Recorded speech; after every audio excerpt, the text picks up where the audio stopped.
കുയിലും കാക്കയും. കുയിലും കാക്കയും നല്ല സുഹൃത്തുക്കളായിരുന്നു. കുയിലിന് നന്നായി പാട്ട് പാടാൻ കഴിയുമായിരുന്നു. ഓരോ നിമിഷവും കുയിൽ പാടി രസിച്ചു നടന്നു. കൂ കൂ കൂ.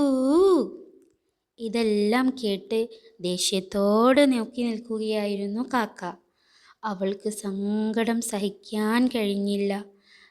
പെട്ടെന്നാണ് അന്തരീക്ഷം ഇരുണ്ടുപോയി മഴ പെയ്തു തുടങ്ങിയത്. അവൾ ഉറക്കെ പാടാൻ തുടങ്ങി, കാ കാ.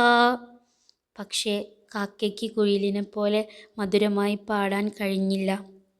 അവൾ വീണ്ടും കാ കാ കാ പറഞ്ഞു നോക്കി. അപ്പോഴും നേരം വെളുത്തു തുടങ്ങിയിരുന്നു. കുയിലിന് പാടാൻ കഴിയും, എനിക്ക് പാറി പറക്കാനും. നമുക്ക് നമ്മളായി തന്നെ ഇരിക്കാം.